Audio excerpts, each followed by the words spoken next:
tersebut dari 6 spesimen yang kami kirim terakhir di provinsi, terdapat 1 yang terkonfirmasi positif dengan inisial DR. Pintu masuk di pelabuhan itu harus tetap dijaga. Itu yang akan kita lakukan ke depan untuk mengantisipasi jangan sampai kita kecolongan lagi.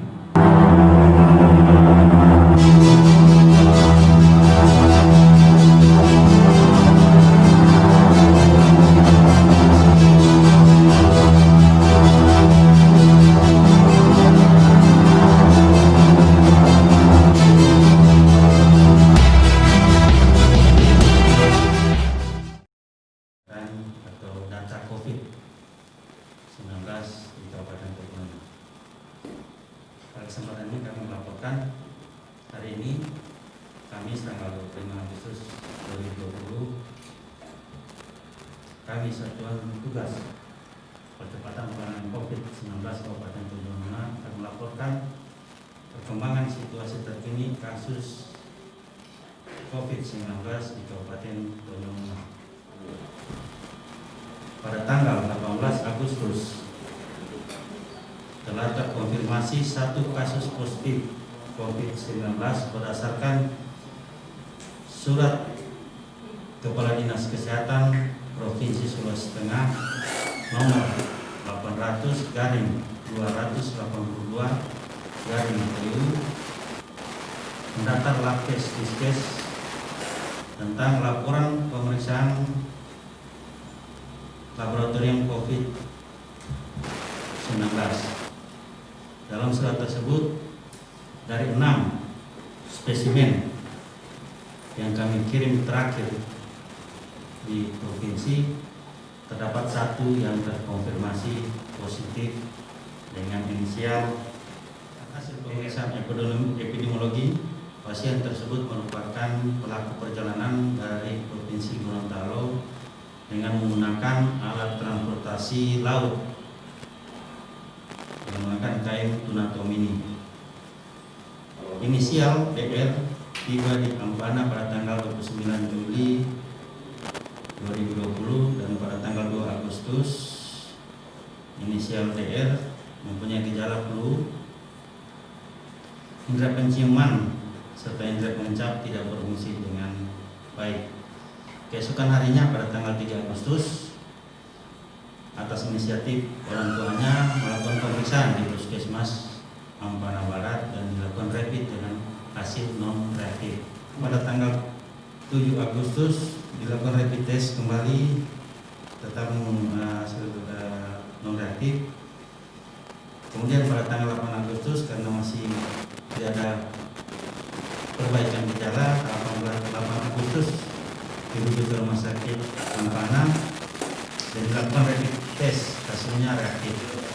Sehingga pada tanggal 11 dan 12 Agustus 2020 dilakukan pengambilan spesimen swab dan dikirim bersama 5 orang yang diambil swab, sehingga dari hasil 6 orang yang kita kirim terdapat 1 yang terkonfirmasi positif.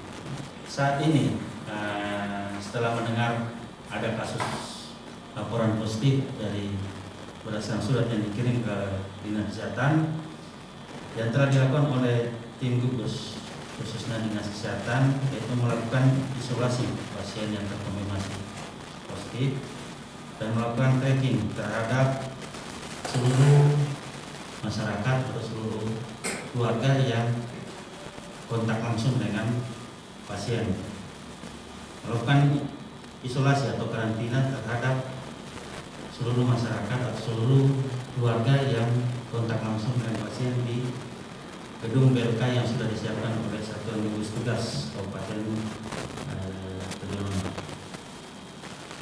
Selanjutnya melakukan pemeriksaan swab terhadap kontak langsung. Ada 23 orang yang melakukan kontak langsung dengan pasien inisial DR dan 15 orang diantaranya telah diambil swab yang sudah dikirim ke Palu.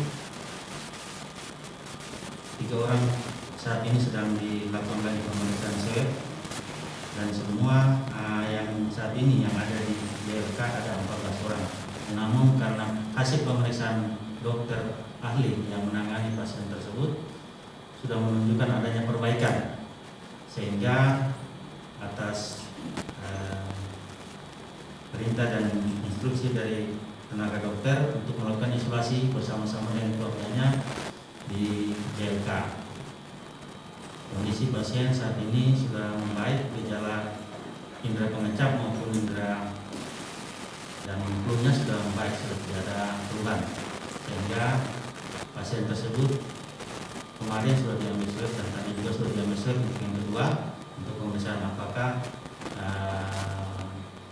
dan sudah dikirim, mungkin nanti sore akan kita kirim ke Palu, sehingga mudah-mudahan pemeriksaan swab yang selanjutnya ini bisa menunjukkan hasil yang negatif. Updating atau rilis konferensi pers terkait data tersebut, karena kami masih menunggu instruksi dari Pak Bupati, dan Pak Bupati selaku Ketua Gugus menyatakan apakah sudah ada surat secara tertulis ya, dan sampai dengan kemarin kami belum dapat secara legalnya, sehingga kemarin cuma disampaikan oleh WBA pertama tanggal 18 itu, sehingga kemarin setelah kita dapat secara tertulis dari fisiknya dan kami sudah melapor sama Pak Sekretaris Daerah, maka Pak Bupati menginstruksikan untuk melakukan konferensi pers hari ini. Akan zona hijau karena baru satu yang terkonfirmasi positif dan belum ada transmisi lokal, ya, dan belum ada penyebaran. Terima kasih banyak. Assalamualaikum warahmatullahi wabarakatuh. Saya senang pemerintah daerah ingin menyampaikan beberapa hal terkait persoalan COVID di Kabupaten Tojo Nauna. Sebagaimana kita tahu bersama bahwa hasil pemeriksaan laboratorium COVID-19 pada laboratorium biologi molekuler UPT Laboratorium Kesehatan Provinsi Sulawesi Tengah yang dilakukan pada tanggal 4 yang diterima pada tanggal 14 Agustus 2020 dari 6 spesimen tadi yang sudah dikirimkan dari Kabupaten Tojo Nauna, terdapat satu pasien spesimen dari pasien yang kita kirimkan atas nama inisial DR dinyatakan positif terinfeksi COVID-19, dan saya kira kasus ini sudah terpublish di provinsi yang menyatakan bahwa sejak itu Tojo Nauna terdapat satu kasus positif COVID-19. Tentu dasarnya ada, dan sesuai yang disampaikan tadi tanggal 18 yang resmi surat itu baru diterbitkan dan sampai ke kita mungkin agak terlambat, karena memang swab itu pemeriksaannya dilakukan di provinsi. Terkait juga apa yang disampaikan kenapa kita terlambat melakukan konfirmasi, tadi juga sudah disampaikan konferensi pers, tentu sudah disampaikan alasannya. Tentu kita akan menyampaikan itu ketika data otentik kita terima, dan tadi sudah disampaikan.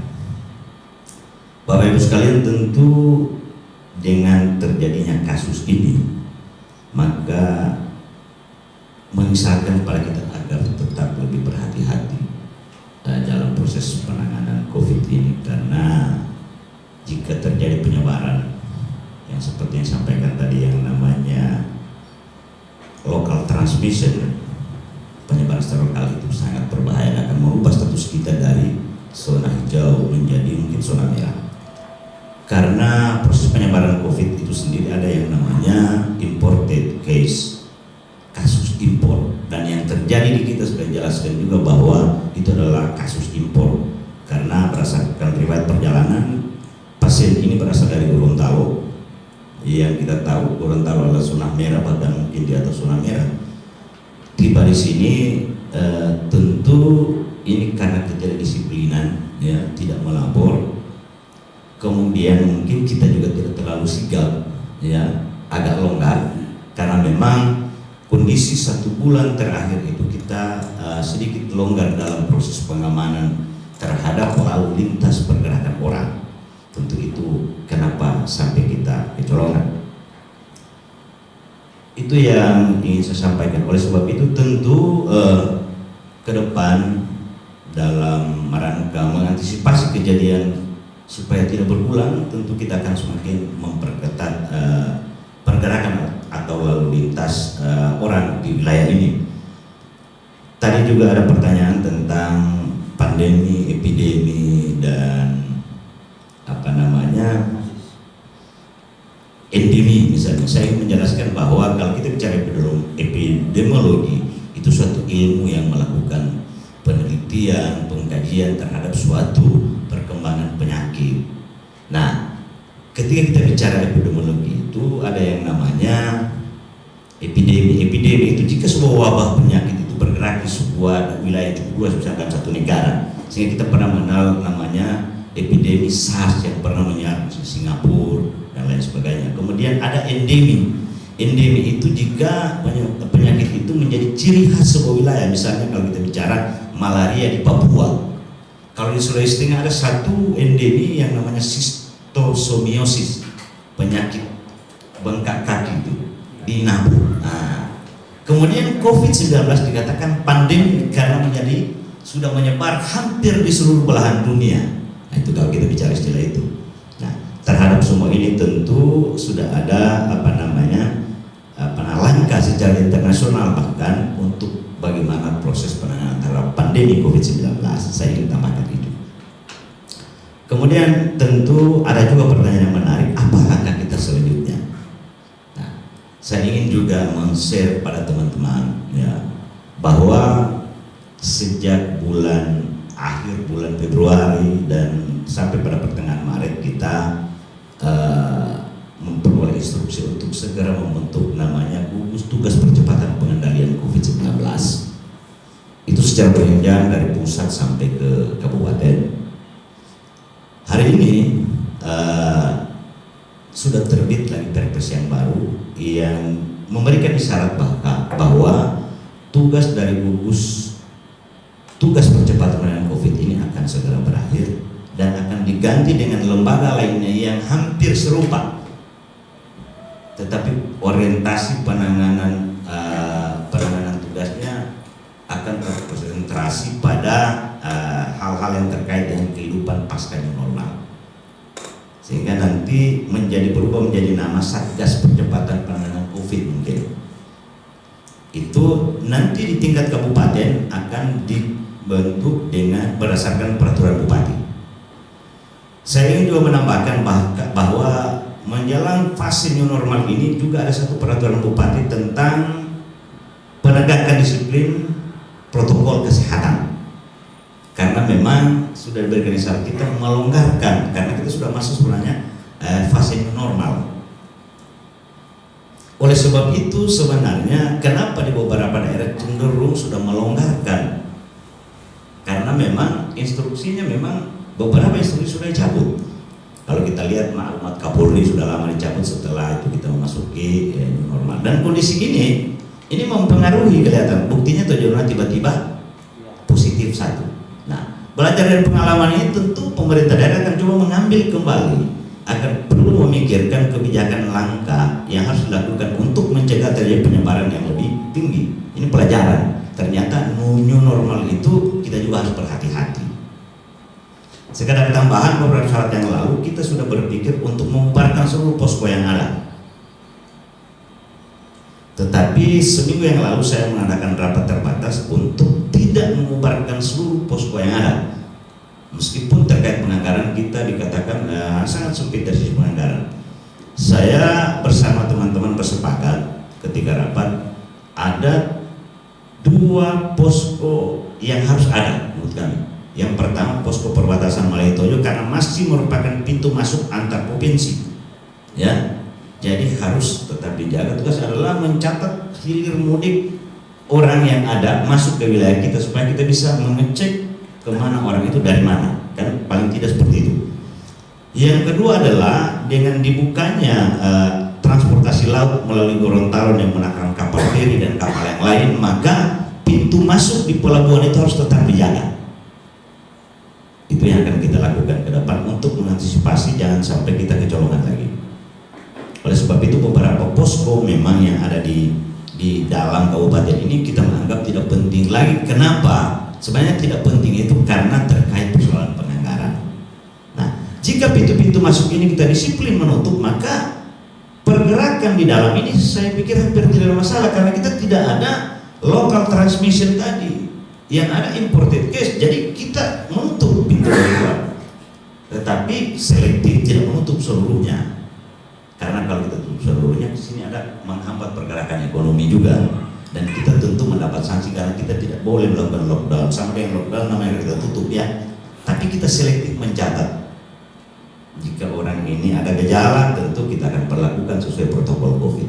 Itu langkah-langkah yang akan dilakukan oleh pemerintah daerah dalam rangka tetap mempertahankan agar wilayah kita ini menjadi wilayah zona hijau. Saya kira itu beberapa tambahannya saya sampaikan. Terima kasih banyak atas perhatian kita bersama. Saya Irwin Laiter, Assalamualaikum warahmatullahi wabarakatuh.